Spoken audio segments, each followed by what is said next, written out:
আপনারা আসলে কারা? আরে এইটাই তো পলিটিক্স। পার্টির নির্দেশে গত 15 বছর আমি ওর মধ্যে ঘাপটি মেরেছিলাম, তা নাহলে তো আমরা জানে মারি হয়তো।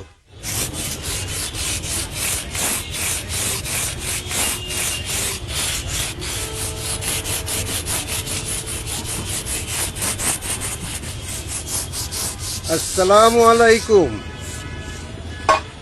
ওয়ালাইকুম আসসালাম। কেমন আছো? আরে দূর, কেমন আছো শুকুর আলী? ভালো ভাই।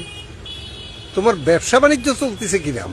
ব্যবসা বাণিজ্য ভালো না ভাই, কোনো দিশেই পারছি না। ভোট আসলি তো ভোট দিবা বাইরের ওই টেম্পু স্ট্যান্ডের চাঁদাবাজকে। তোমার ব্যবসা ভালো হবে কি রে? এ কিরাম কথা বলেন ভাই? গত 15 বছর ধরে তো ভোটই দিতে পারিনি। ভোট দিতে পারোনি, এবার পারবা। তবে একটা কথা মনে রাখবা, এবার আর ওই টেম্পু স্ট্যান্ডের চাঁদাবাজকে ভোট দেওয়া যাবে না। এবার আমাকে দলরে ভোট দিবা, কারণ একমাত্র আমরাই চাঁদাবাজ মুক্ত দেশ গড়তে চাই। এই রাখো। কিছু মনে করেন না ভাই, আপনারা আসলে কারা?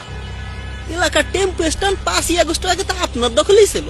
গত 15 বছর ধরে আপনার লোকজন প্রতি মাসে এসে আমার কাছে তো চাঁদা নিয়ে গেছে। আর এখন আপনি দল পাল্টাইয়ে চাঁদাবাজি বিরোধী বয়ান দিচ্ছেন। আপনারা পারেনও ভাই। তুমি মনে হয় আমারে ভুল বুঝতেছো শুকুর আলী। আরে এইটাই তো পলিটিক্স। পার্টির নির্দেশে গত 15 বছর আমি ওর মধ্যে ঘাপটি মেরেছিলাম, তা নাহলে তো আমরা জানে মারি হয়তো।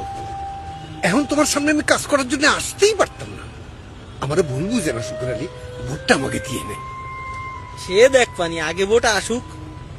এটা আবার কিরম কথা? তাছাড়া একজন ধর্মপ্রাণ মুসলমান হিসেবে নিজের ধর্মের প্রতি তোমার একটা দায়িত্ব আছে না? সে তো আছে নিজের ধর্মের প্রতি, কোন মুনাফেক ধর্ম ব্যবসায়ী দলের প্রতি না। আমার ভোট আমি দেব, বাংলাদেশের পক্ষে যারা কাজ করবে তাদের দেব।